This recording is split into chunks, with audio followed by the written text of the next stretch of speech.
Pessoal, boa noite. Que bom recebê-los aqui. Que alegria, né? Depois de um tempo aí, sem nos encontrarmos, tentamos nos encontrar via online. Foi também um tempo bom, aprendemos muito, conversamos, mas de fato nada substitui a presença, né? O fato de podermos olhar nos olhos, cumprimentar e conversar. E temos a grata alegria de ter o Kevin novamente conosco. Deus abençoe, viu, Kevin? Um privilégio para a gente ter você. Muito bom.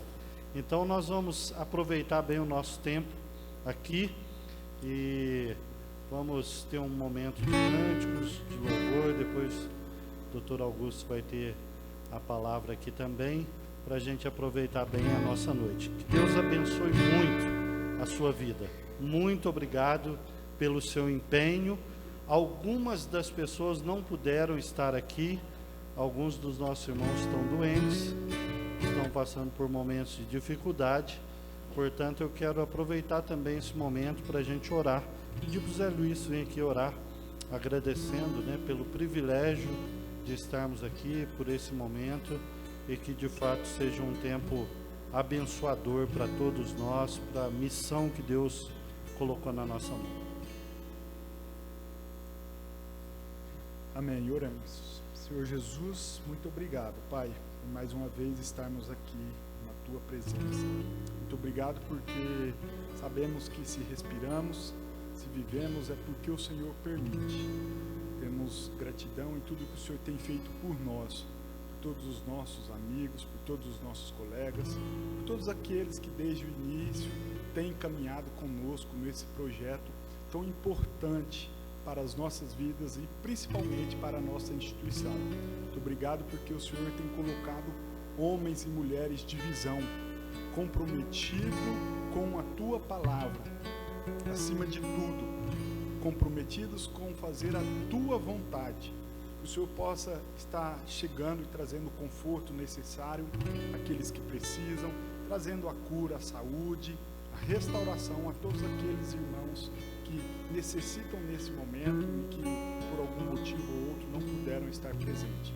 Faça-se presente em nosso meio nesses dias tão agradáveis e certamente de sabedoria para todos nós. Essa é minha oração, esse é meu desejo. Conduza-nos todos esses dias, esse dia de hoje, dia de sábado, dia de domingo e em todos os momentos da nossa vida, que possamos ter um coração cheio de graça, todo o amanhecer e todo o entardecer. Essa é a minha oração, em Teu nome eu oro. Amém.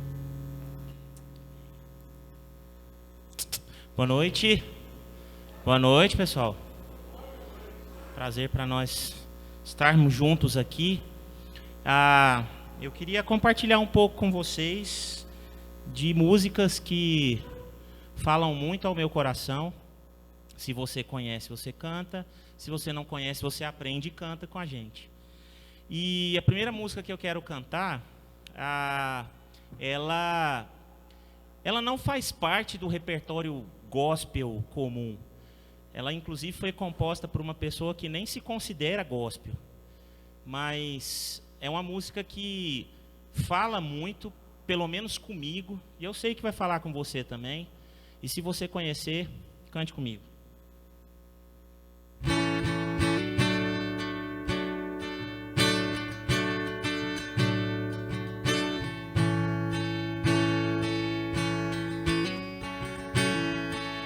Fiz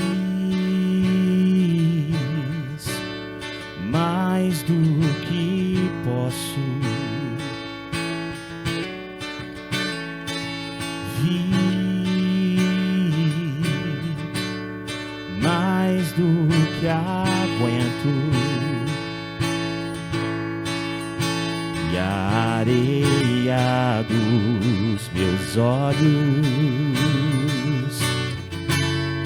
é a mesma que acolheu minhas pegadas. Depois de tanto caminhar, depois de quase os mesmos pés cansados voltam pra você, pra você.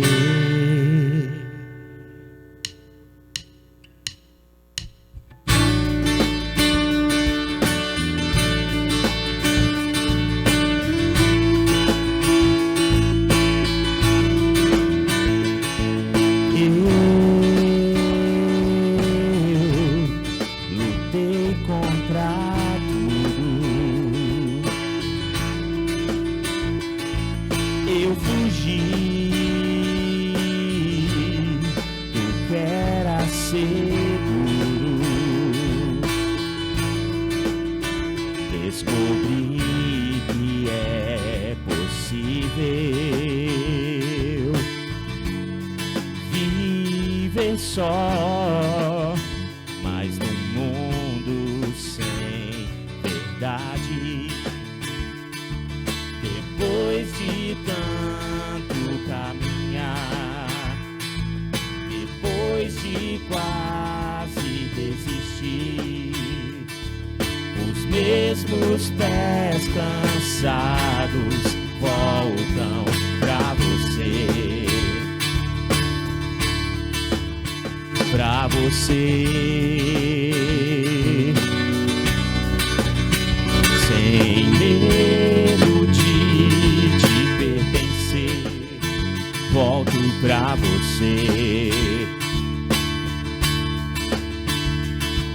Depois de tanto caminhar, depois de quase desistir, os mesmos pés cansados voltam pra você. Meus pés cansados de lutar, meus pés cansados de fugir, os mesmos pés cansados voltam pra você, pra você.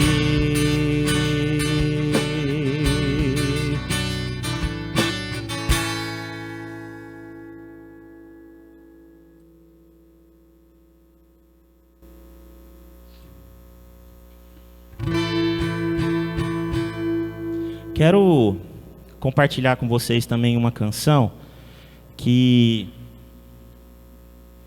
ela é de uma amiga. Ela, na verdade, é intérprete dessa música, e ela conheceu essa música com um compositor de uma igreja bem em um dos recantos de Goiânia, e ela teve o prazer de ouvir essa música.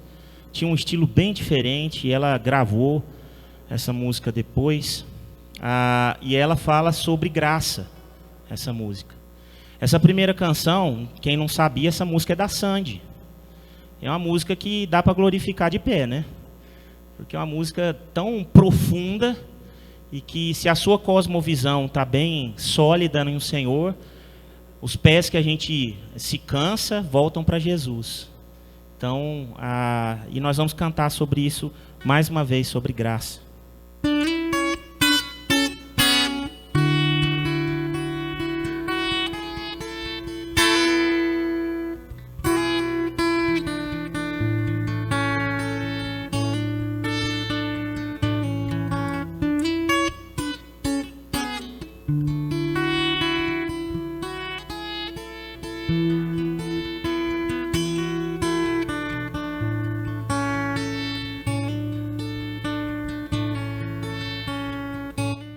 Vou ajuntar meus pedaços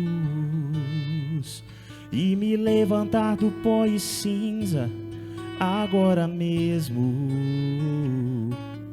Vou revolver os escombros, encontrar a esperança que eu perdi. Mesmo pássaro ferido pelo predador. Encontrou no templo um lugar para se esconder. Estou me levantando agora e vou te encontrar aos pés dos teus altares. Graça, graça, os feridos como eu pedem graça, graça, graça. Essa cura é possível só por graça. Não me deixes morrer sem antes te louvar. Quero rever meus conceitos e aceitar tua vontade soberana e não a minha. Vou retirar minha máscara, encarar os olhos do meu Criador. Mesmo o pardal ferido, vem a sua chance. Encontrou no santuário alimento para si. Estou voltando agora mesmo ao primeiro amor. Vou buscar o que perdi. Graça,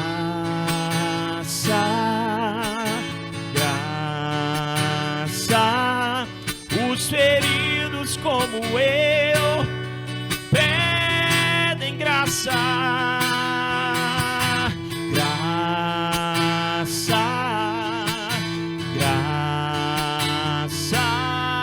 Esta cura é possível só por graça. Graça, graça, os feridos como eu pedem graça. Graça, esta cura é possível só por graça. Não me deixes morrer sem antes te louvar. Não quero morrer sem antes te adorar.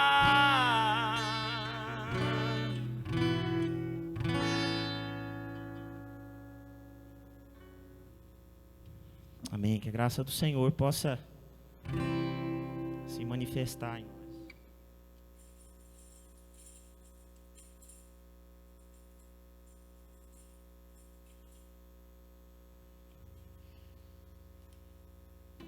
A gente fica inventando moda, né? Não estou imitando o Josimar, viu, gente?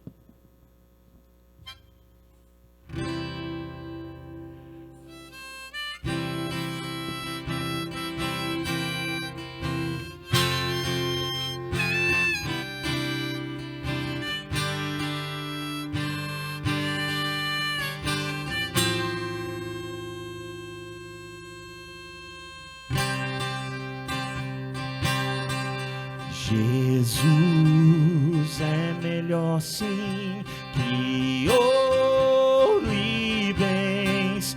Jesus é melhor do que tudo que tens. É melhor que riquezas e posições. Melhor, muito mais do que milhões. Pode ser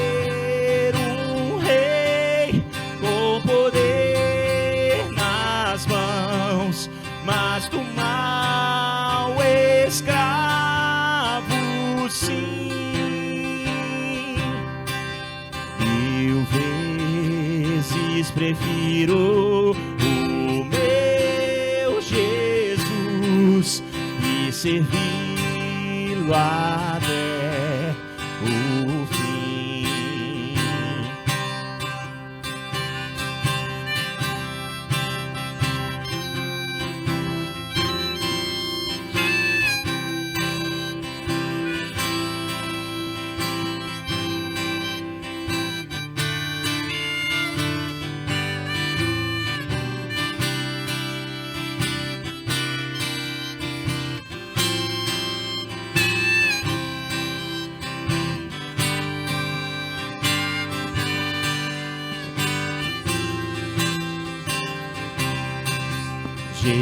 Jesus é mais puro que a linda flor.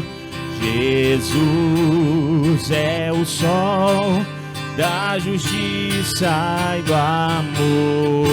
Jesus é a fonte que satisfaz, caminho do bem, verdade e paz. Pode ser um rei com poder nas mãos, mas do mal escravo sim. 1000 vezes prefiro o meu Jesus e servi-lo até o fim. Posso ficar aqui? Falar daqui? Ou andar em qualquer... Você vai estar lá, né? Ok, ótimo. Observando que todos estão sentados atrás, eu vou ficar aqui um pouquinho na frente, né? É mesmo na igreja, tem que chegar cedo para pegar assento atrás, né? Na igreja. Mesma coisa. Olha, talvez a gente chegue amanhã de manhã e a Ana Sara vai tirar todas as mesas lá atrás para esforçar. Ah, olha! Oh, mas que bom! Hã?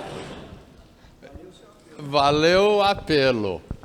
Oh, ótimo! Agora, esses são os verdadeiros santos. Bem aqui na frente.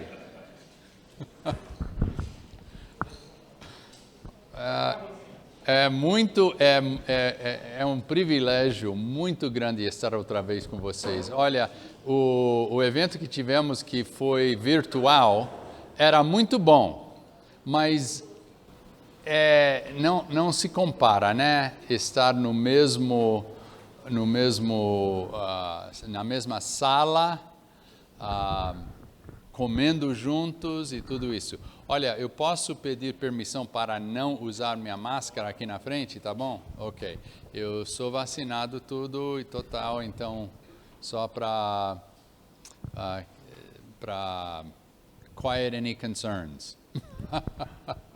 Tá bom. É muito bom estar juntos. Eu me sinto que dentro de sob circunstâncias que são mudando de país a país, né? E essas circunstâncias, eu sei que temos histórias de famílias, pessoas, amigos que faleceram com essa doença, né? Eu também tenho amigos e estava falando com um homem hoje que perdeu sua esposa de Covid. E eu sei que tem essa dor no coração por causa desse pandêmico. E também estou lembrando que a última vez que eu estive com vocês, estávamos começando a falar a respeito do pandêmico, da Covid, né? Até que lá no rancho,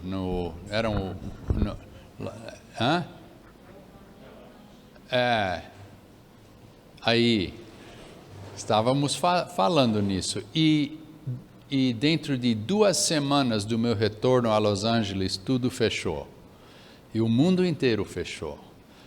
Qual as experiências que nós temos, as mudanças que tivemos que fazer com as universidades, com as igrejas, nas nossas famílias próprias, enorme, monumental, não é? Mas ainda Deus está presente dentro de todas as circunstâncias e está nos dando oportunidade para descobrir a essência do Evangelho, de Deus com nós, né? Não importa as circunstâncias, Deus está com nós.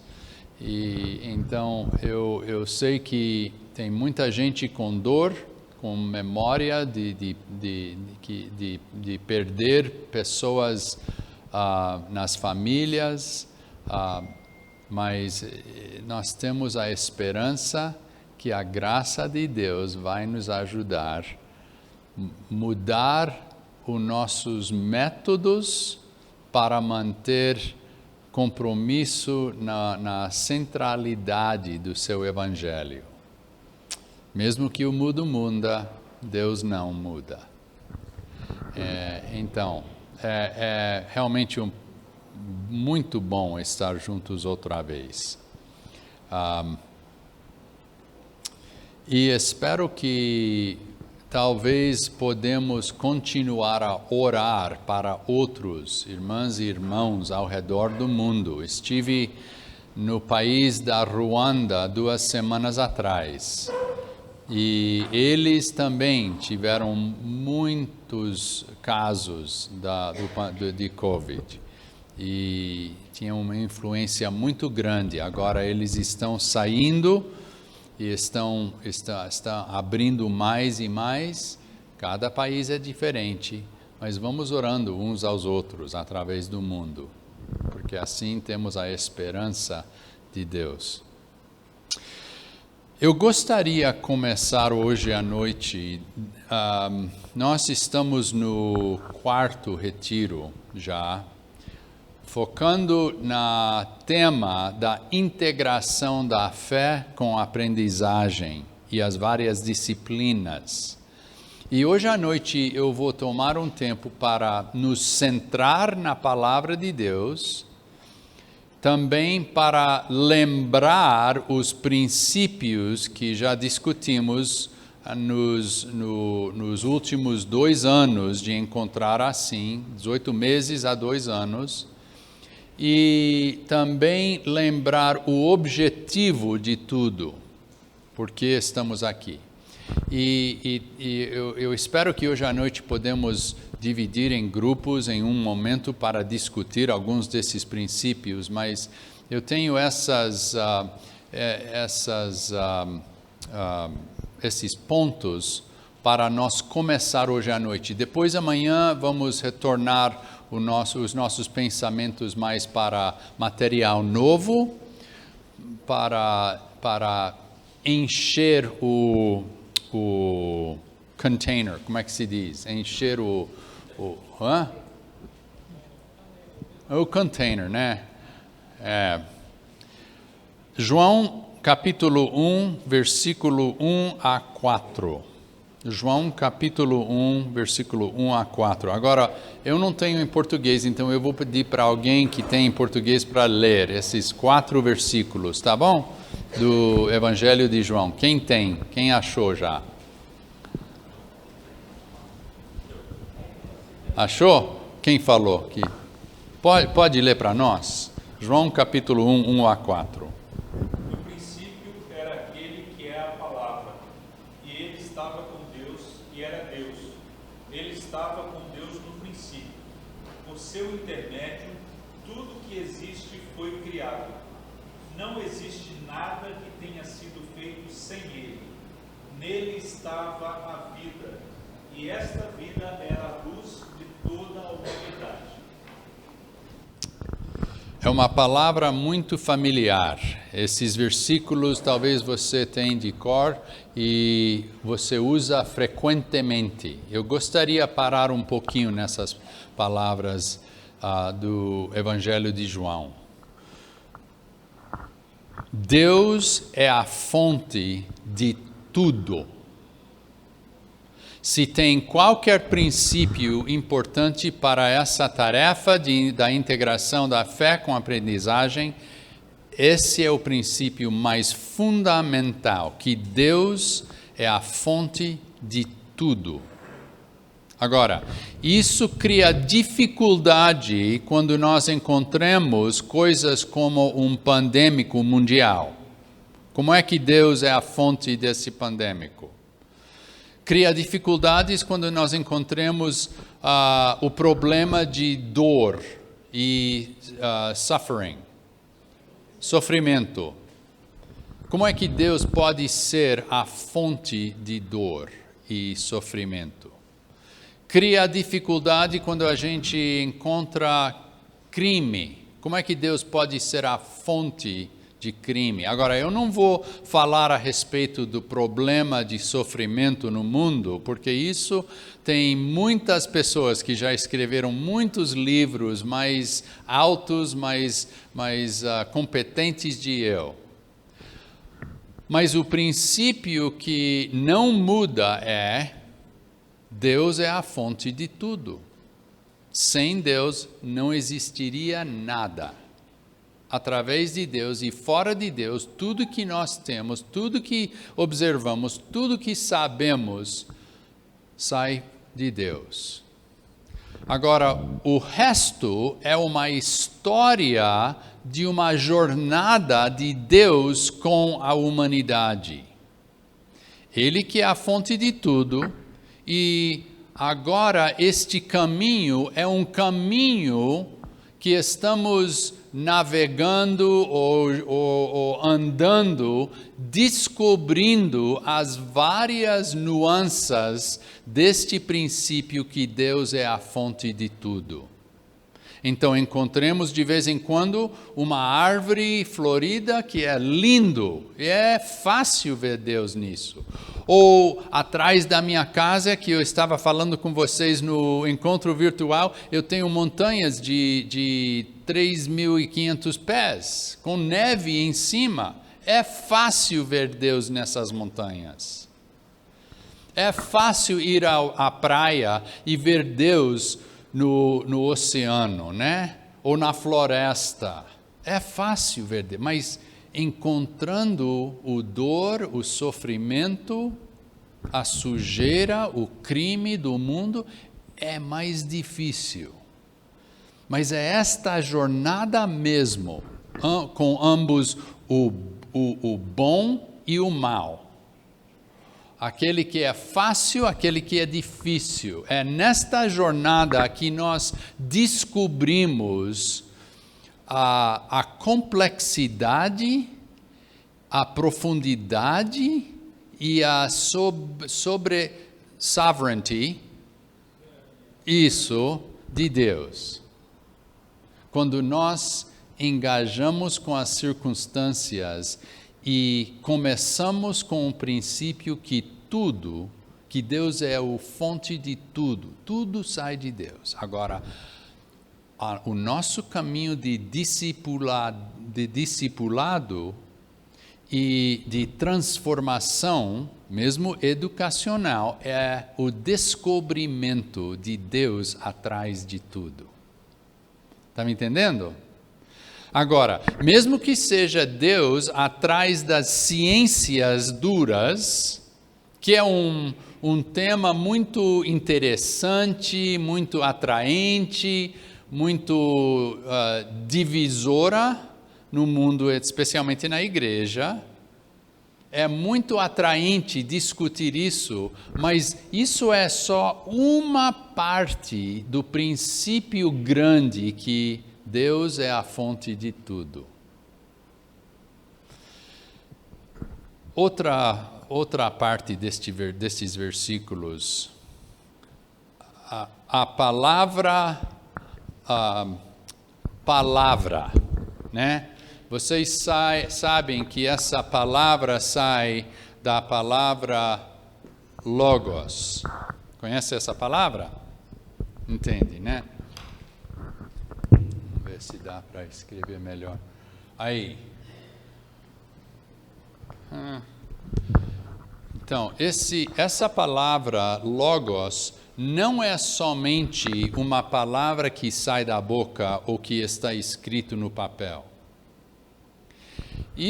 O sentido aqui é que o logos é uma expressão. Como é que se diz? C cedilha ou SS? Dois S's.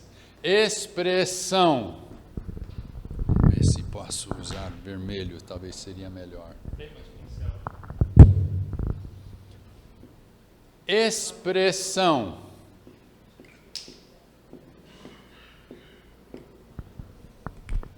De uma identidade complexa, de uma pessoa. O logos é a totalidade de uma expressão profunda, externalizando a identidade de uma pessoa numa maneira que podemos observar.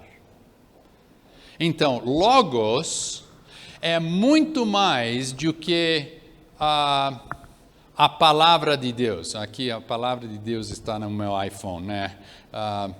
É muito mais do que a Bíblia. O logos, a palavra de Deus é muito mais do que isso. A palavra aqui no Evangelho de João é obrigado. Vamos ver se dá. É permanente ou é... Não. Pode apagar, tá. Então, essa palavra descreve a expressão de Deus, da sua identidade, numa maneira que nós podemos entender. É uma expressão escrita, é uma expressão de vivência, é uma expressão da criatividade de Deus. De toda a criação é a palavra de Deus, é a logos de Deus, porque é uma expressão da identidade de Deus. É como o artista que pinta um pedaço de arte. O arte é uma expressão da identidade do artista. E esse artista talvez um dia vai fazer uma escultura. Uma pintura, uma escultura, talvez uma canção, tudo é uma expressão da identidade de Deus. Então, tudo sai de Deus, Ele é a fonte de tudo, nada existe que não sai deste Deus. E a palavra é a expressão da totalidade desta pessoa, desse person, esse Deus que nós tentamos conhecer, que não dá para conhecer completamente, porque nós temos finiteness, finitude, e não dá para conhecer totalmente. Então, Ele nos dá o privilégio de descobrir a natureza de Deus mesmo através da sua palavra, através da sua expressão que existe ao redor de nós. Outra vez, a nossa jornada é uma jornada de descobrimento da natureza de Deus, através de cada modus da sua expressão para nós. O fato que Deus revela a si mesmo para nós é a graça dele para nós. Entendeu? Era uma sentença não boa construída. Então, o fato que ele deseja revelar a si mesmo para nós é graça. A nossa jornada é descobrimento. Descobrimento no estudo da Bíblia, descobrimento em conhecendo a Jesus, descobrimento em estudando a criatura, o descobrimento em vendo a criatividade dentro de outras pessoas que criam, né? Nós descobrimos Deus quando nós estamos estudando as obras que Ele nos dá.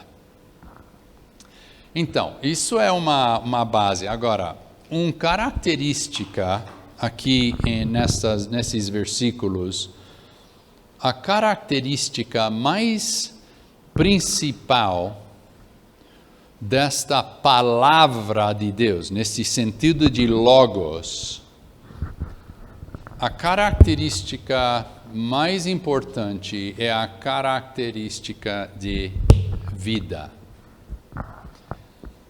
Esta palavra é a palavra de vida. E vida aqui é sinônimo com a luz. Nota nos versículos. Então agora ele está nos ajudando a entender a intenção missiológica de Deus neste mundo. Como Ele quer penetrar este mundo com a vida própria. A vida é sinônimo com luz que está entrando no mundo. Se lembra, né? Jesus é a luz do mundo. Nós somos a luz do mundo. Se lembra? Não é somente Jesus. Você também é a luz do mundo e a sal da terra, né? A luz está entrando no mundo, engajando aquele que não é vida e trazendo a vida,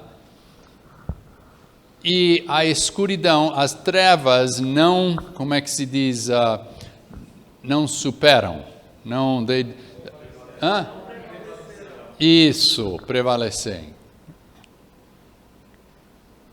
Então, aqui temos o distinto de vida e morte. Aquele que traz vida é aquele que vem de Deus. Aquele que não vem de Deus. Então, é um princípio muito básico, né, para começar. Mas entendendo esse guarda-chuva grande nas nossas atividades educacionais, ajuda para ver que a nossa responsabilidade é mais de introduzir a palavra de Deus aos estudantes, ajudando a eles descobrir Deus, que é a fonte de tudo, trazendo a vida, a luz de Deus, para iluminar as vidas, os pensamentos, o intelecto das nossas estudantes. Está me entendendo? É um pouquinho enferrujado, me desculpe, ainda não cheguei ao ritmo da língua. Mas vocês são vocês são ouvintes inspiradores. Inspired hearers. Tá. Ok. Então, eu gostaria, com esse base, eu quero lembrar o plano que temos nesses encontros. Agora, isso já faz 4 ou 5 que estamos juntos. Eu quero lembrar o plano que tem.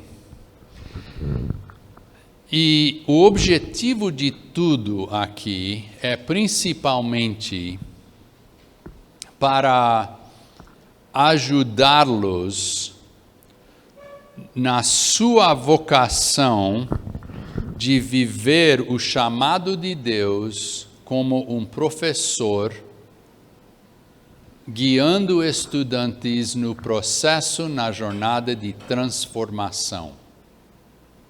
Quando você ajuda eles descobrir a verdade na sua disciplina. Se lembre, tudo vem de Deus. Você está ajudando seus estudantes a descobrir a Deus.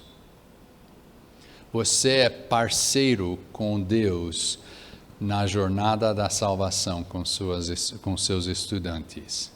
Então, esses momentos juntos é para ajudar cada um de vocês individualmente e o grupo coletivo nos pensamentos da integração desta fé que temos em Deus com a jornada de aprender com os estudantes. Então, nós nos transformamos para que nós podemos transformar a outros. Isso é o processo de discipulado, né? Então, isso é um objetivo.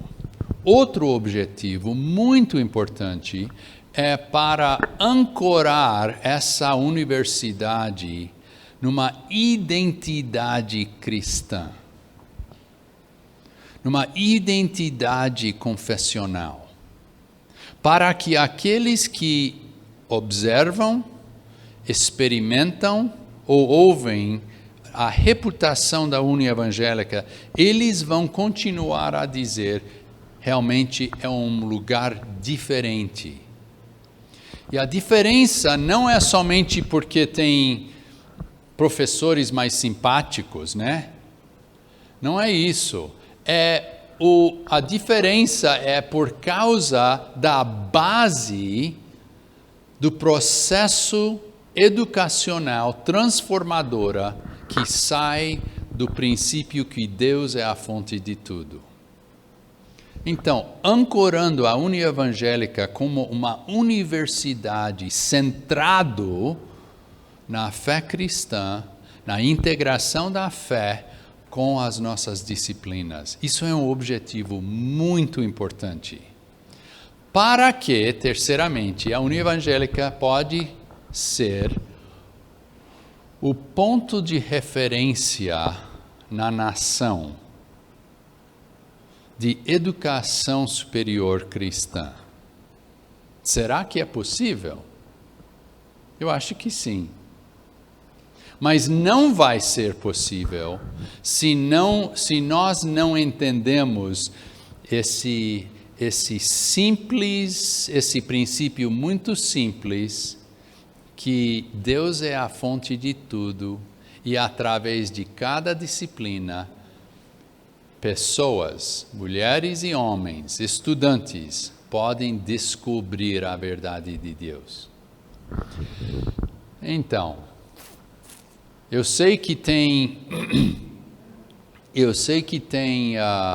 interesse e estamos fazendo progresso em estabelecendo um instituto, um centro de fé e ciência. Isso vai ser um ponto muito importante e vai ser observado por muitas outras universidades. Eles vão observar, a União Evangélica tem um centro assim, vai ser como uma bandeira em cima do prédio, como uma bandeira em cima do navio, né? Anunciando, aqui estamos nós, um ponto de referência da integração de fé e verdade com o nosso instituto ou centro de fé e ciências. E todos vão ver, agora quando desce o flagpole, quando desce o flagpole para ver o navio próprio, lá no cargo, o hold, na base do navio, vamos descobrir que tem muito mais do que somente um centro de fé e ciência. Tem princípios baseados na verdade de Deus, tem princípios de integração, tem princípios subterrâneos, em cima do qual a universidade está sendo construída. Eu vou discutir esses princípios só para nos lembrar, de novo, o que já discutimos em eventos passados. Tá bom? Eu estou comunicando ou é... Não, tá bom? Estamos entendendo bem, ok. Então, eu gostaria se nós podemos identificar outra coisa que eu queria falar. Eu sei que isso talvez vai ser a última vez que eu vou estar apresentando, mas o goal que eu tenho, pessoalmente, eu acho que também o goal do Conselho e da Reitoria e da Pró-Reitoria e todos, é que isso não vai ser eventos que continuamos trazendo outros de fora para falar conosco. Eu espero que logo a União Evangélica vai começar, talvez em março, talvez abril, vai começar uma outra série de eventos como esse, 4 ou 5, mas talvez eu vou chegar aqui só para observar. Mas alguns de vocês vão ser os palestrantes, os apresentadores. Está me entendendo? E depois podemos convidar mais 30 ou 40 professores. E outros deste grupo vai dar a liderança aos outros eventos, baseado nos princípios que estamos discutindo assim. E assim vai crescendo a influência deste tema da integração. Agora, eu quero dizer que no tempo que eu estou com vocês, eu estou tentando lhes dar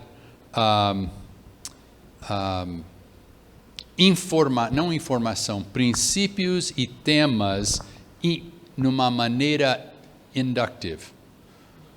indutivo. Vocês são brilhantes, né? E não precisa o formulário final. Não precisa a solução ou a resposta.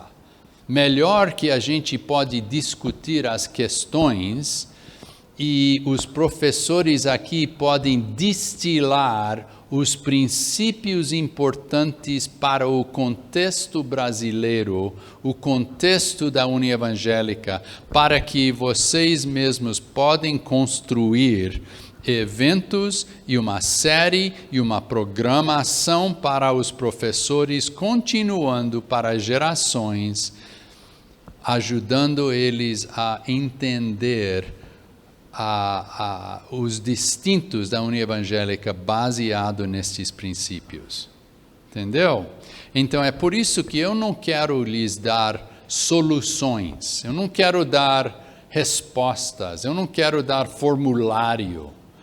Eu quero colocar uma mesa com muita comida.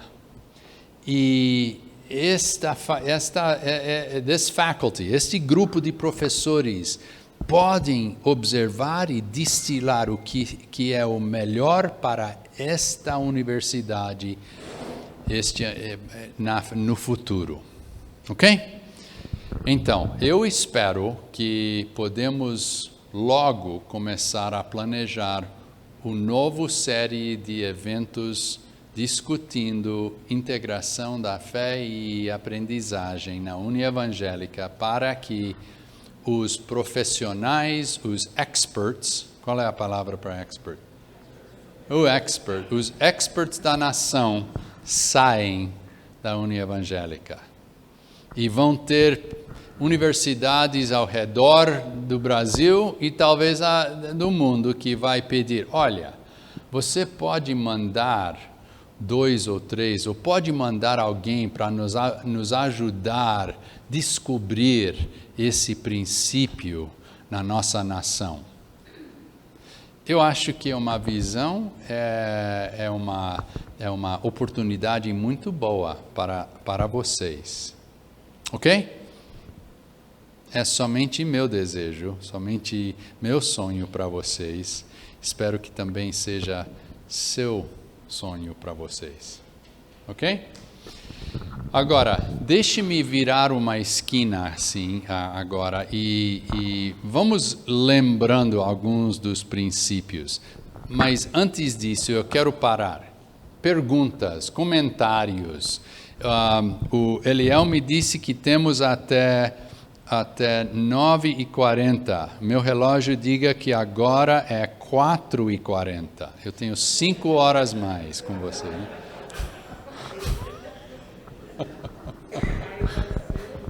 Hã?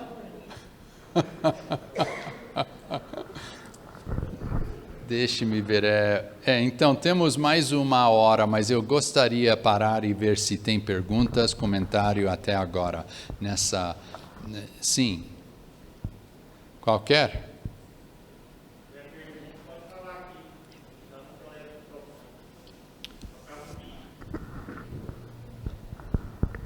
Tá bom. Puxa, eu vou enumerar alguns dos princípios só para nos lembrar nos nossos eventos passados. Sim. Boa noite a todos. Então, só para, eu acho, contextualizar ainda melhor toda a nossa tarefa aqui, eu queria talvez se eu pudesse nos ajudar. Não sei se eu estou pressupondo alguma coisa que talvez não tenha muito sentido, se for, eu me corrige. Mas assim, como nasce em nós esse desejo de trabalharmos a ideia da confessionalidade? Algo está acontecendo na sociedade, algo está acontecendo no mundo que está provocando isso em nós, ok? Então, eu queria que o senhor nos ajudasse a entender se é que a gente está mais ou menos no caminho, ou talvez a gente possa ter outras razões, não sei. Mas, assim, como surge isso? Por que surge isso? Porque isso talvez ajudaria a gente a dar resposta ao contexto. O que o mundo está perguntando? O que está sendo provocado em nós? Por que está sendo provocado? Por que devemos, por exemplo, aprofundar uma reflexão nossa, né, sobre essa questão tão importante da confessionalidade? Então, algo está acontecendo no contexto, algo está acontecendo no mundo, se a gente pode tornar isso um pouco ainda mais nítido, mais claro. É uma pergunta muito boa. Duas coisas surgem no meu pensamento quando você está pedindo essa pergunta. Eu sei que talvez tenha muito mais, mas essas duas coisas eu acho que é muito importante. O fato que agora, neste mundo, estamos experimentando um nível de divisão mais grande do que qualquer outro tempo que eu conheço. A divisão dentro de grupos de pessoas, mesmo dentro da igreja própria. Divisão é enorme e é profundo, não é uma divisão somente de opinião a respeito de café com açúcar ou sem açúcar. É uma divisão profunda que está resultando em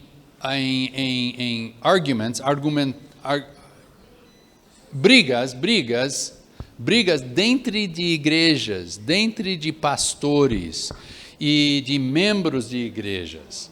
Divisão é enorme. Então, o mundo está observando isso, pedindo que a igreja tome uma posição de liderança para moderar essa divisão, mas não está achando a igreja preparada para fazer isso. Até que a igreja é ainda mais dividida do que a cultura secular, se é possível, né? E isso não é somente em vários países. É incrível que no mundo inteiro a cultura está sendo dividida ao redor de assuntos inessenciais, assuntos superficiais, né? Então estão procurando alguém para ser o centro, para ser o moderador, para ser a voz de paz, de shalom, a voz de razão. E a igreja, muitas vezes eles tornam a igreja só para descobrir que a igreja é ainda mais dividida do que a comunidade secular. Então, divisão é uma coisa muito importante. Uma outra coisa muito importante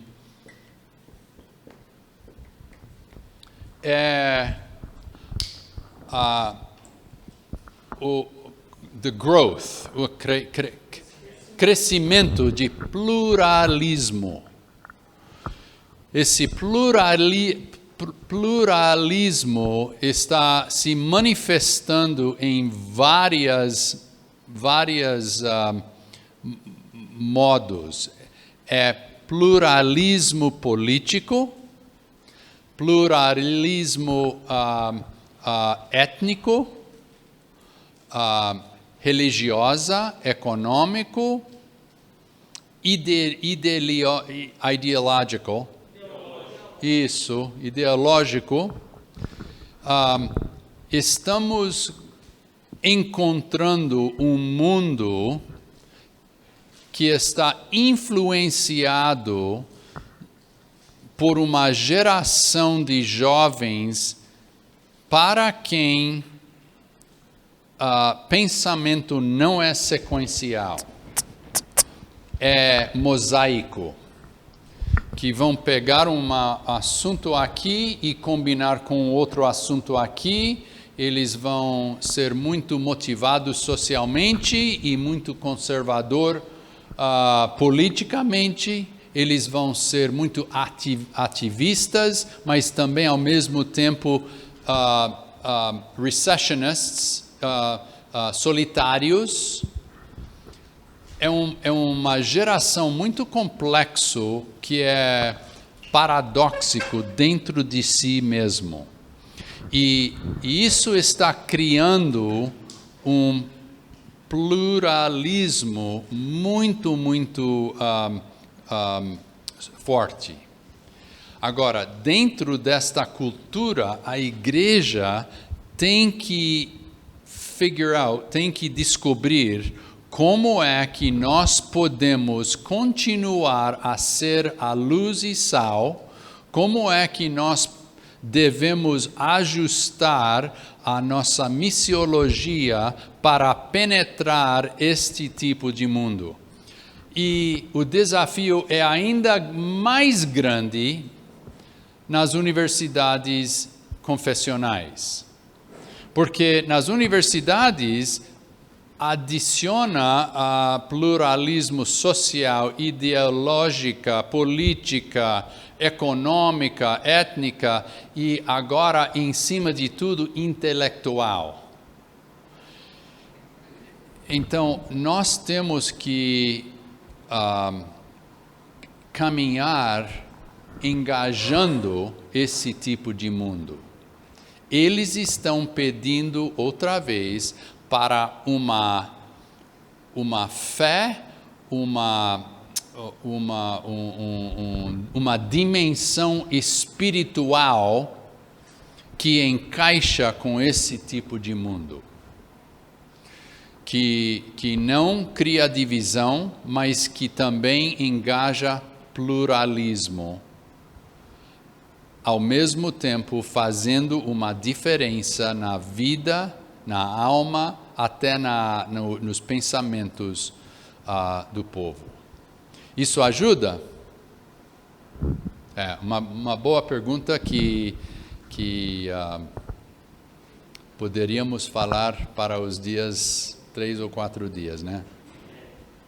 Sim. Deixa eu fazer aqui sem máscara. Eu estou Eu sou da área de ciências sociais, né, antropologia, e é uma área no Brasil, especialmente assim, dominada por um pensamento bem anticristão, né? Então, assim, não dá para você falar abertamente de cristianismo, enfim. Se acusa, né, os missionários de ainda terem abordagens colonialistas, né, abordagens remontando à colonização brasileira, enfim, as acusações são nesse nível, né? E a gente criou um grupo, né, um grupo para pensar, não é, como a gente pode ser cristão e ser antropólogo, né? Porque o antropólogo é o mesmo cristão, né? E às vezes a gente tem no Brasil essa dicotomia, né? Aqui quem está falando é um antropólogo, então não, mas é a mesma pessoa, né? E a gente sabe, conhece as nossas convicções, e a gente tem pensado num encontro, né? Um encontro para debater isso. E se falando dos princípios, e o que eu, assim, como um dos coordenadores ainda adio, é porque a gente precisa disso, né? Desse, como você em algum dos encontros colocou, o iceberg, né? Aquilo que está sustentando, né? Porque não adianta nada uma série de falácias sem fundamentação, né? E assim, muitas vezes a gente encontra um pensamento na igreja de que nunca vai conseguir dialogar com esse pessoal. E quando eu participo de um encontro como esse, eu sonho, né, de que a gente pode sim construir um pensamento que seja cristão, que seja coerente com as Escrituras, mas que a gente consiga essa apropriação de um conhecimento que pode ser utilizado para até mesmo a igreja servir a Deus melhor, né? Mas acaba que no Brasil é difícil da gente muitas vezes fazer essa relação, né, por meio de um diálogo, né? Então os cristãos olham para os cientistas sociais e dizem, eles são anticristãos e nós não vamos perder tempo com eles. E por outro lado, os cientistas sociais fazem a mesma coisa, né? Então fica cada um de um lado. E você não tem essa possibilidade de um diálogo e de uma construção conjunta, né? Então, uma pergunta muito boa. Eu gostaria muito de responder, mas eles me disseram que tem café lá. Vamos tomar um intervalo, depois eu gostaria de comentar no seu ponto, tá bom? E a gente retorna em 5 minutos, por aí, tomar um café. E eu gostaria realmente fazer um comentário, depois a gente vira aos princípios. Então, tem café atrás e sonho de valsa. Sabe que é muito difícil chegar aqui agora. Geralmente foi muito fácil, porque de Los Angeles a Miami, Miami a Brasília, não tem problema. Agora eles não vão para Brasília mais, não sei porquê. Então a gente tem que ir para São Paulo, esperar 3 ou 4 horas, mudar de terminal, depois vir para Brasília e é mais difícil já. Espero que retorne para pré-Covid dias. Ok, eu gostaria de lhes dar uns princípios que nós já discutimos em vezes passados, mas eu quero chamar para a nossa lembrança. Isso é uma frase, ok? Chamar para a lembrança, call to our remembrance. Chamar para a nossa lembrança esses princípios. Eu não vou comentar muito, mas eu quero que a gente, eu vou enumerar, depois eu vou pedir para vocês falarem entre vocês na sua mesma, escolher discutir para 5, 7 minutos, depois a gente retorna para discutir juntos, tá bom? Então, você talvez vai lembrar um outro princípio que eu vou esquecer, como o iceberg que foi lembrar. Eu tenho que comentar. Esqueci já a pergunta. Mais breve. Pode me lembrar alguém o que eu prometi?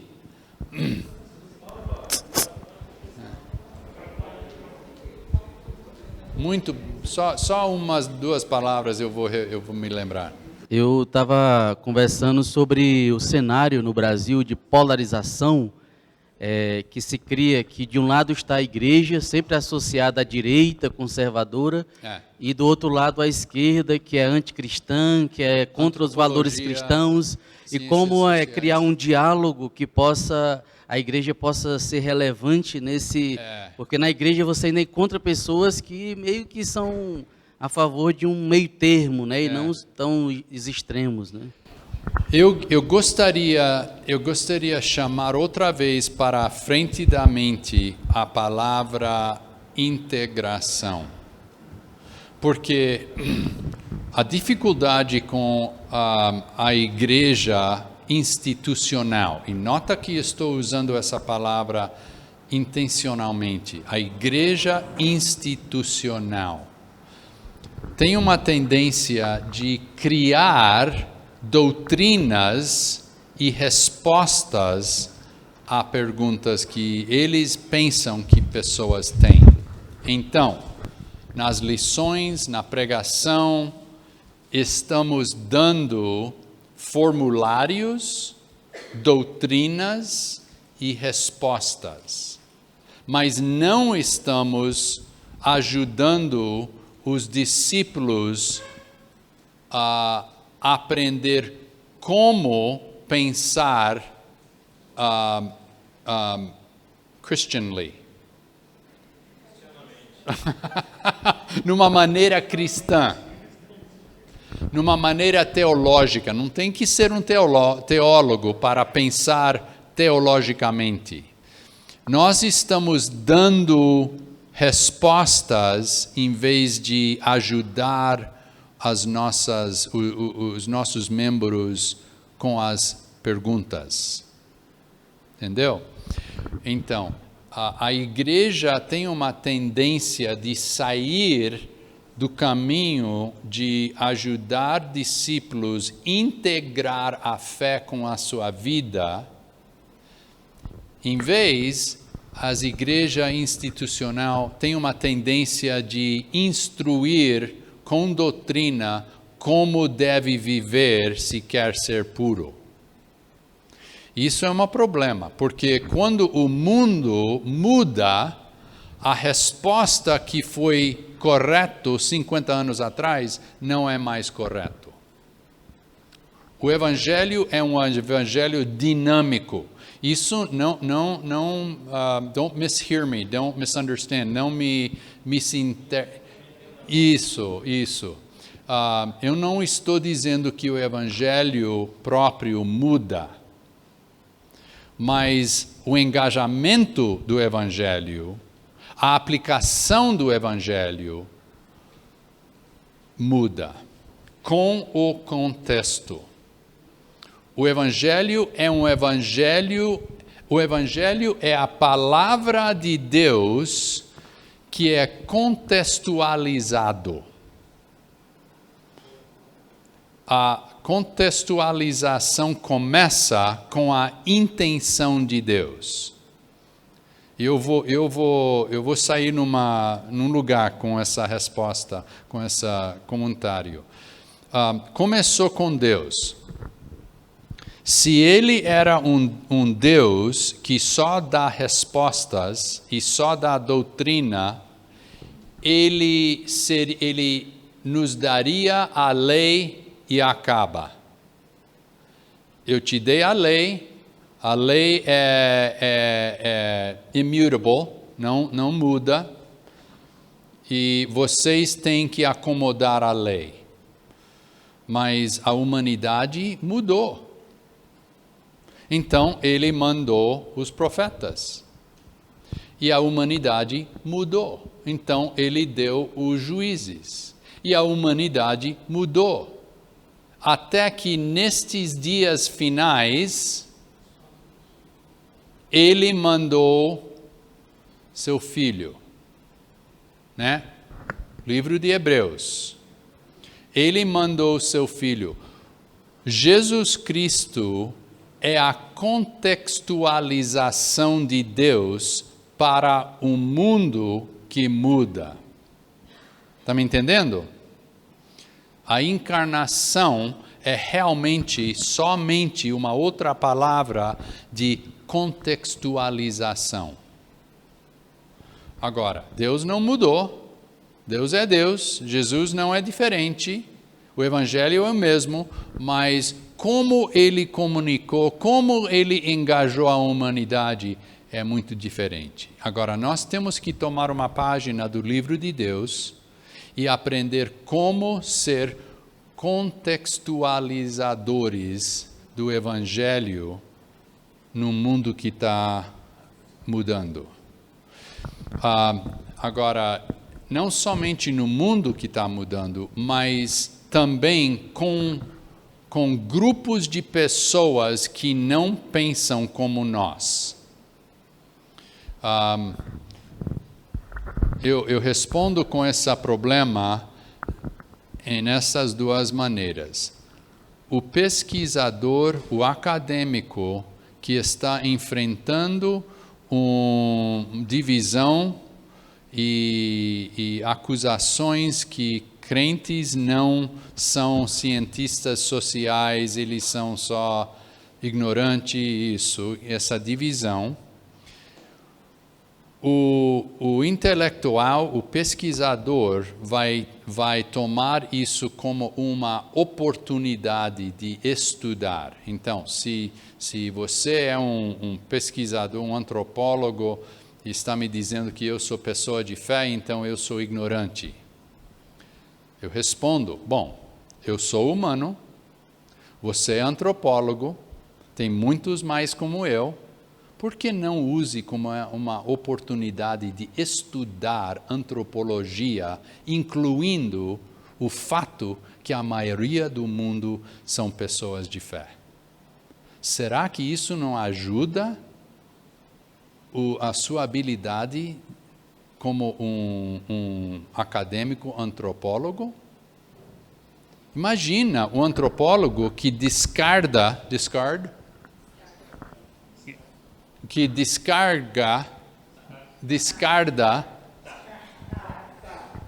joga fora. Imagine um antropólogo que joga fora 8% do povo do mundo, que são pessoas de fé, só dizendo que eles são ignorantes. Eu só vou estudar 20% da população do mundo. Isso não é ciência social responsável, né? Então, use como uma maneira de incluir e convidar pessoas para nos estudar como uma parte da humanidade que vive vidas de fé. Segundo, toma a página de Deus e veja, o princípio com que começamos hoje à noite é que Deus é a fonte de tudo. Deus é a fonte da humanidade. O antropólogo que reconhece isso começa com essa pressuposição e continua com o estudo da humanidade numa maneira com esta pressuposição. Isso não é diferente do antropólogo que começa com a pressuposição que nós não somos criados por Deus. É somente uma questão de aonde começamos. Entende? Então, agora, para o crente, o antropólogo, o cientista social que está engajando com os assuntos sociais, é claro que nós temos que fazer o nosso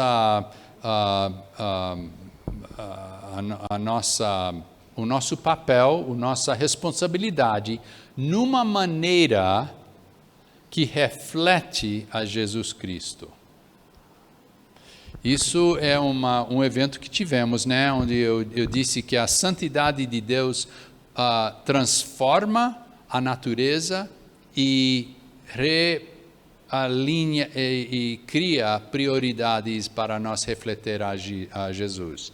Então, quando nós estamos fazendo a nossa obra, nós fazemos de uma maneira que reflete a Jesus. Humilde, com graça, com generosidade, com amor, mesmo que eles estão diferentes de nós refletimos a Jesus, né? Então, espero que ajude um pouquinho, tá? Eu vou então enumerar esses princípios. Nós discutimos anteriormente, já eu recapitulei hoje à noite, Deus é a fonte de tudo. Princípio 1. Toda a verdade pertence a Deus. No matter, não se importa aonde descobre. Entendeu? Toda a verdade que existe vem de Deus. Não importa aonde se acha essa verdade. Mesmo nas ciências, como nas ciências sociais, na criação, na Bíblia, não importa onde ache a verdade, toda a verdade vem de Deus. Ok? Deus é a fonte de tudo. Verdade vem de Deus. Toda a criação vem de Deus. Segundo, a fé cristã é relacional mais do que proposicional. Agora, nota que eu não estou usando palavras exclusivas, mutuais. Eu não estou dizendo que fé cristã é relacional e não proposicional. É relacional mais do que proposicional. Está me entendendo? Porque tem elementos da fé cristã que são proposições. Maria era uma virgem. É proposicional. Jesus Cristo é o Filho de Deus. É proposição. Né? Mas a essência da fé cristã é mais relacional do que proposicional. E vocês talvez lembram que nós enfrentamos e engajamos uma pessoa numa maneira diferente do que engajamos uma proposição. Nós engajamos uma pessoa numa maneira relacional, com desejo. Se lembra disso? Se lembra o exemplo que eu coloquei para vocês um ano atrás? Não? Sim ou não? Não. Ok, deixe-me repetir muito brevemente. Eu coloco no quadro uma proposicional. Se lembra dos gatos? Todos gatos correm para o leste na terceira-feira à tarde. Cada terceira-feira à tarde, todos os gatos vão correr ao leste. Isso é uma proposição, né? Você me acredita que isso é verdade? Não? Você tem dúvida que eu sei a verdade? Que eu conheço a verdade a respeito de gatos? Então, se eu lhes peço para entender, analisar essa proposição, quais são os métodos que você vai usar para conhecer essa proposição? O que você vai fazer?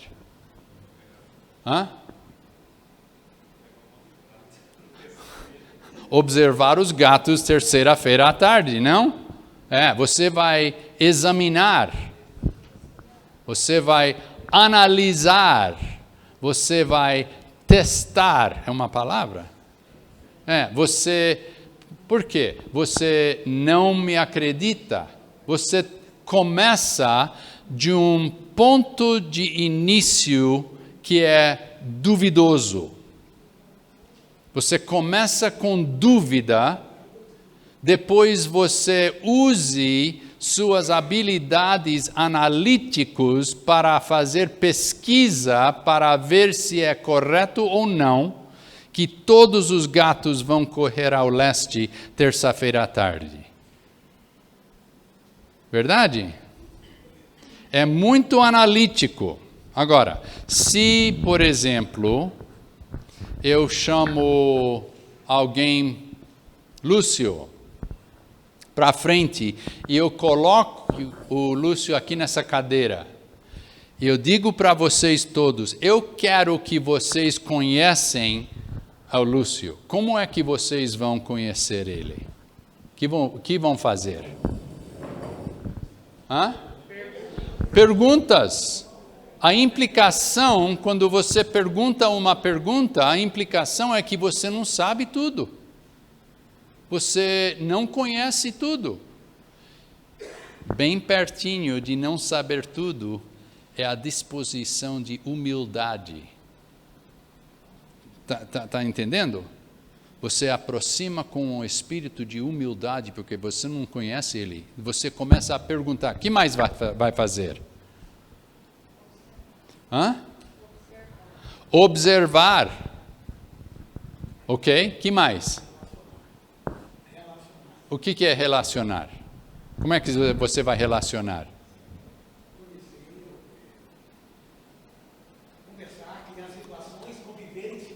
Conversar, conviver, comprar almoço, né? Você vai levar ele para um almoço, né? Só para bate-papo, né?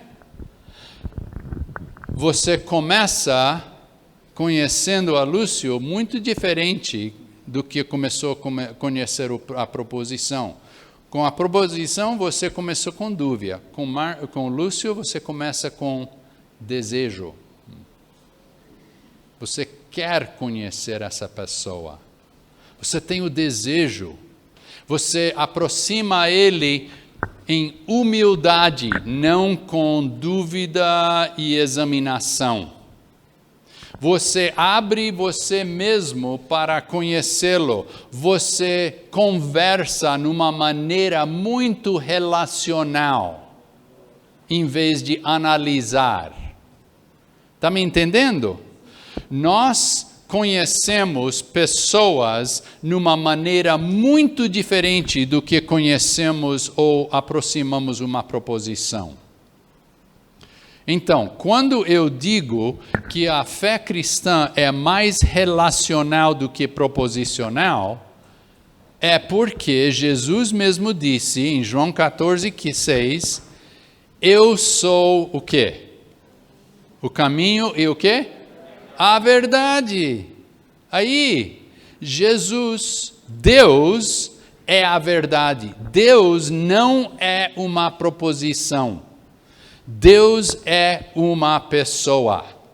E nós temos relação com uma pessoa numa maneira muito diferente do que aproximamos uma relação com uma proposição.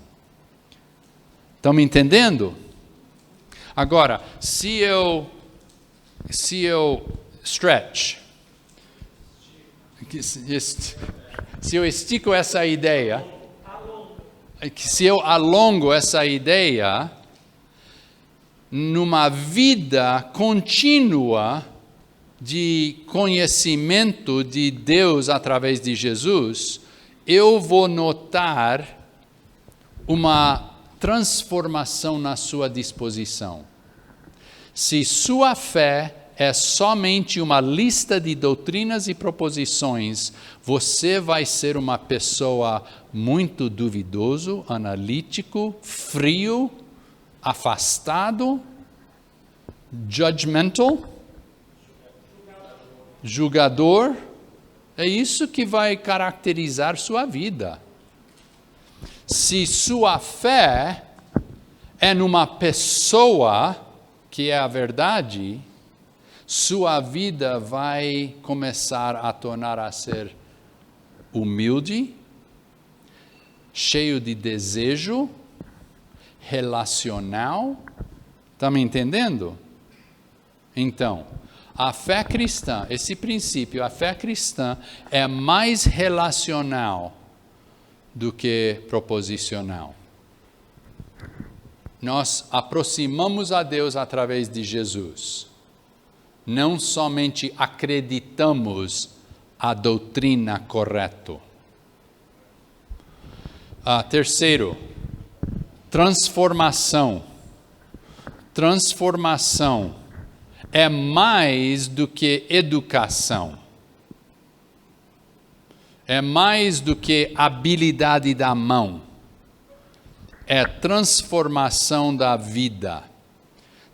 E nós fazemos transformação nos estudantes através do meio educacional, mas vendo que o objetivo não é somente acumulação de dados e matérias importantes, é a transformação da vida inteira.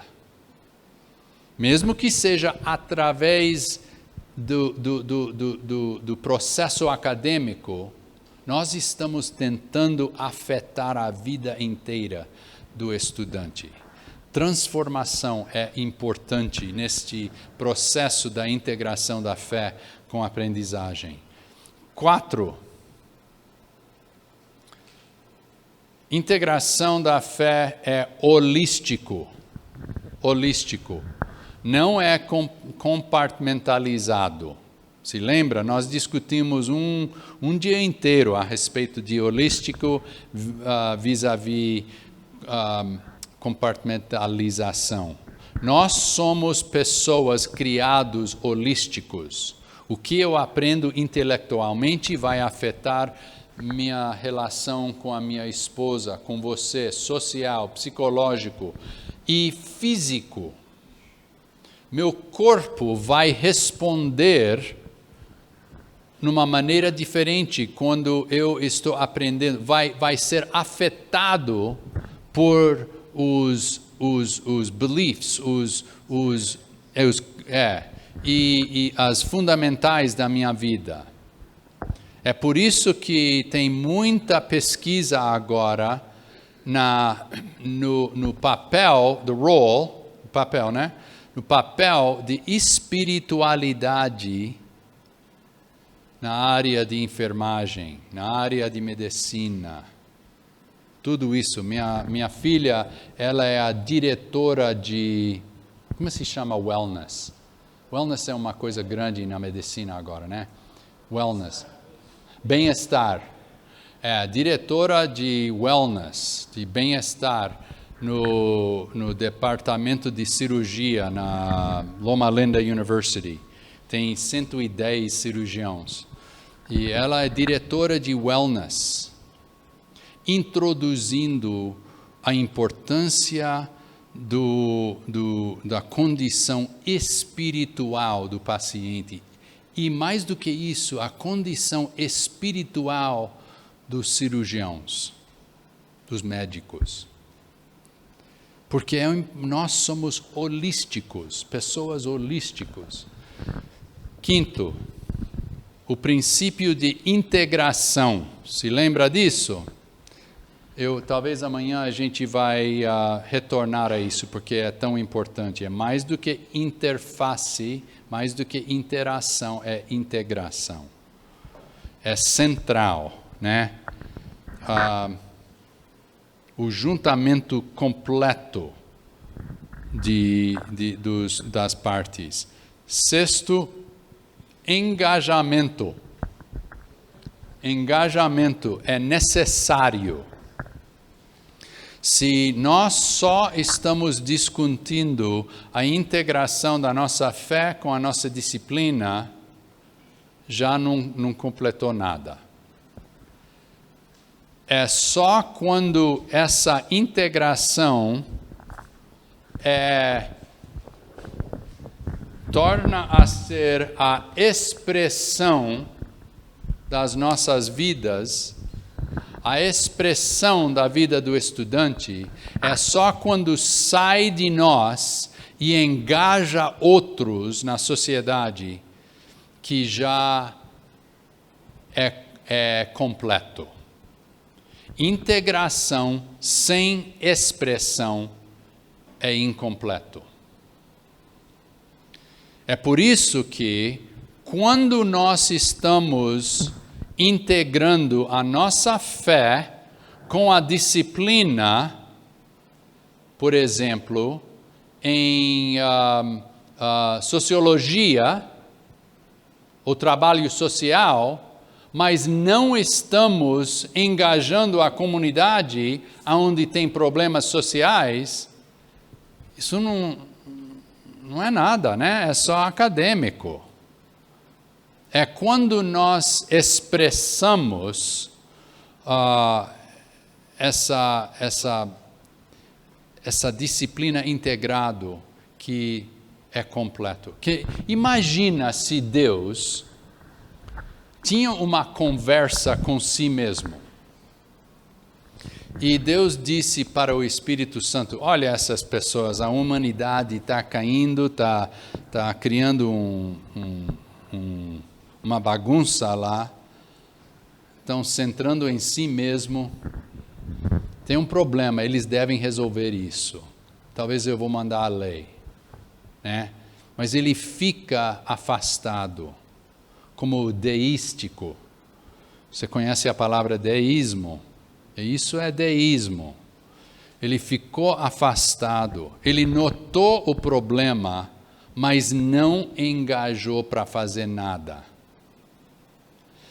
Foi quando ele decidiu nos engajar que a integração do ser de Deus tornou a ser completamente parte de quem ele é. Quando nós damos liderança e influenciamos aos nossos estudantes não somente para conhecer, mas para fazer, aí nós estamos integrando, porque engajamento é essencial. Engajamento com a sociedade, não somente com a igreja, porque a igreja é uma bolha, é uma bubble.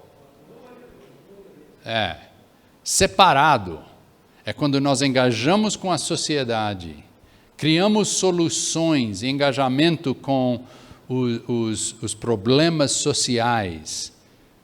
A gente vai ficar sujo, né? Mas engajamento é parte da integração.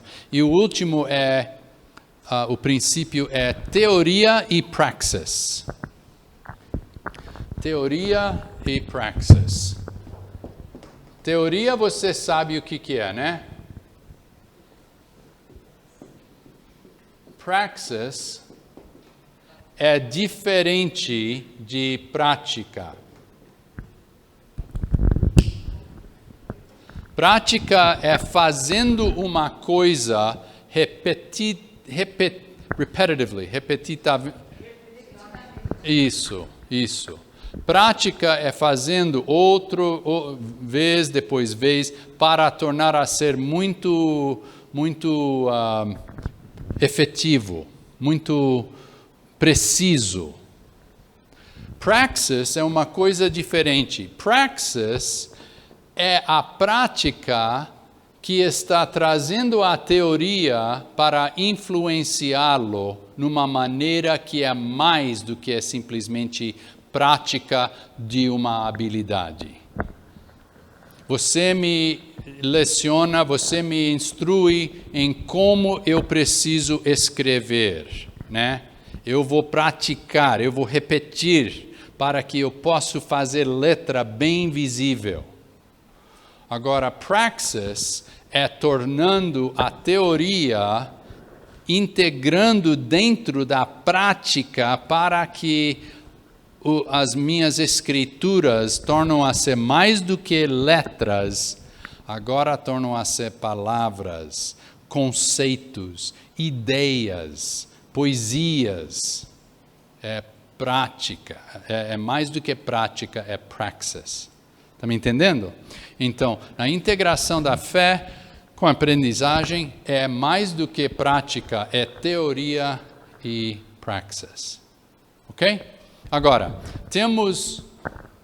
eu tomei tempo demais no início, podemos tomar, são 9h42 agora. Eu já atravessei o limite, Eliel. Então, eu acho que devemos encerrar para que podemos... Hã? Mais 20? Bom, eu queria que cada mesa discute para 5 minutos um desses princípios. Será que querem fazer isso? Tá? Tome 5 minutos. Escolha um dos princípios que eu enumerei e discute a importância disso na integração.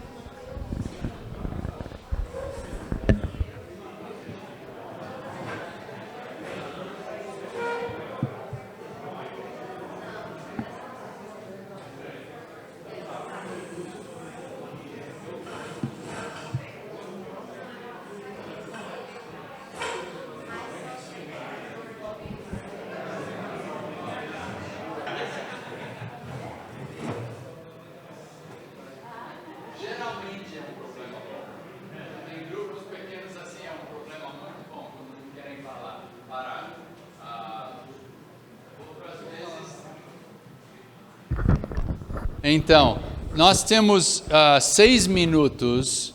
Então, brevemente, talvez alguém gostaria de mencionar o que vocês discutiram, o princípio e a importância. Sim, Sandro. O nosso grupo discutiu o princípio de que a fé é mais relacional do que proposicional. E esse é um grande desafio, Dr. Kevin, que a gente percebe pensando dentro da nossa missão acadêmica e como é uma instituição confessional. Porque muitas vezes nós já viemos de uma formação em que a proposição ela é naturalizada por nós. E aí, quando a gente tem uma proposição contrária, a gente quer trazer, ao invés de se relacionar, a gente quer trazer outra proposição, ou impor essa proposição. Eu vou dar um exemplo claro, a gente estava discutindo aqui na mesa, né? Quando alguém, o senhor citou essa geração pluralista, e quando alguém chega para nós e diz, eu fui criado na igreja, mas eu não acredito em Deus. Nós, ao invés de sermos relacionais, a tendência nossa é sermos proposicionais, enchermos de teorias e doutrinas e dizer que isso é assim, assim, assim, você precisa acreditar nisso e nisso. E, na verdade, às vezes a pessoa está pedindo socorro. A pessoa está querendo dizer, eu quero conhecer a Deus, né? Então, esse desafio de ser relacional em frente a um modelo muito proposicional que a gente foi criado, para nós é algo que a gente precisa aprender. Porque aí a educação é muito mais do que educar, é o compromisso com a transformação. E aí entra o terceiro princípio. E, portanto... Eu concordo com vocês, eu acho que isso é o mais difícil por causa da situação com a Igreja Mundial, o movimento evangélico e a nossa formação própria.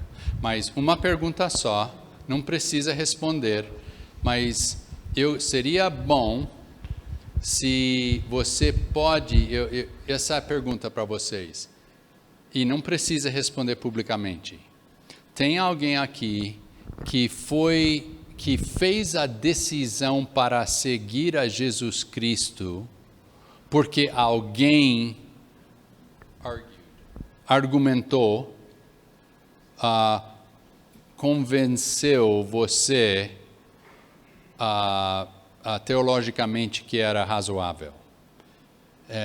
A implicação é que a maioria de nós fizemos a decisão para ser seguidores de Jesus por causa de uma relação com uma outra pessoa, não porque eles nos convencemos intelectualmente. Está me entendendo? Ok. Agora, outra mesa. Você estava dando o relatório aqui? Tá. Boa noite. Nós discutimos o mesmo tema ali da mesa do Sandro, e eu achei interessante, e lembrei de algo que aconteceu hoje, né? Nós temos lá uma unidade experimental e hoje a gente iria receber um grupo de crianças para visitar uma trilha que nós temos lá. Aí o professor Paulo marcou errado, né? Já vou dedurá-lo, né? Marcou e desmarcou. Mas é interessante como Deus age, né? Eu estava lá com 2 alunas, 2 estagiárias, e a gente começou a conversar, e como começou a chuviscar, a gente teve que ir embora. E eu dei carona para uma delas até a faculdade, 5 minutos de carro até a faculdade.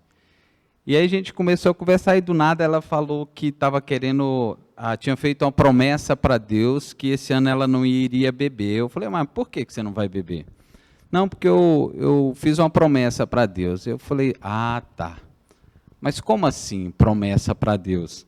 E ela falou, não, eu tenho que fazer isso, porque da outra vez que eu falei que não ia cortar cabelo e cortei, Deus me castigou. Eu falei, mas de onde você tirou isso? Da palavra de Deus? Como assim? Não, professor, eu acho que é assim. Eu falei, não, olha, o Deus que eu sigo é um pouco diferente do jeito que você está pensando. Deus, ele é misericórdia, Deus, ele é amor. Né? Eu acho que a relação com que você está tendo com Deus é um pouco diferente. Você acha que Deus fica te observando para ver se você leva um tombo e fala, agora você levou um tombo, agora eu vou acabar com você. Deus é muito mais que isso. Eu falei, você conhece o porquê Deus te amou? Né? E a gente começou a conversar e ela foi entendendo. Eu falei, olha, se você coloca como meta da sua vida não beber até o final do ano, tudo bem. Né? Isso vai ser bom para você. Mas não é desse jeito que o Senhor trata as coisas.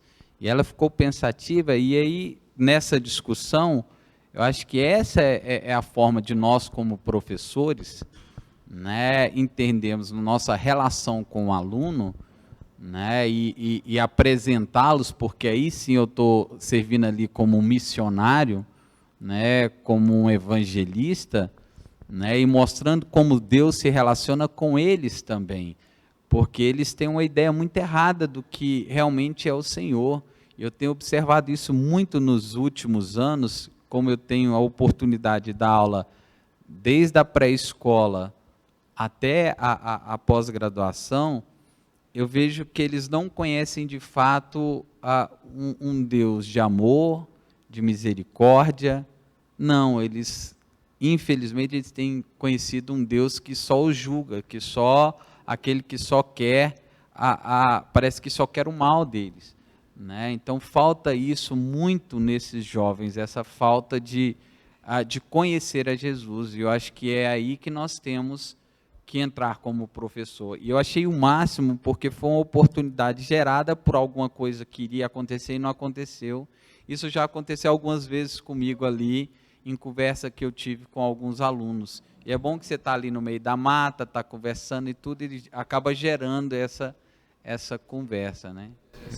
Muito boa essa história. Você sabe que 80% de estudantes dentro da idade de 18 a 23, 80% deles indicam que a pessoa mais influenciadora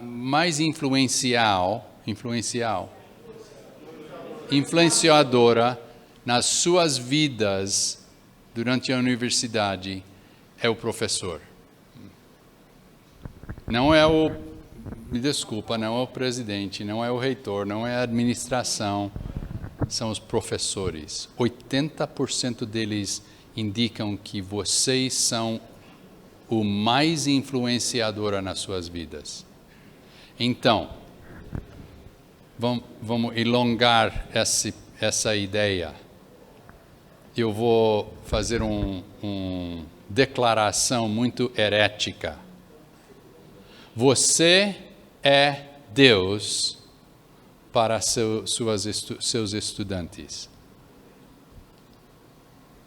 Entendeu? Para eles, você é Deus. Você é a reflexão, você é a presença de Deus. Mesmo como você fez com essa moça. Ótimo. Mais uma mesa. ou não, se ninguém quiser. Tá bom. Ok, vamos encerrar.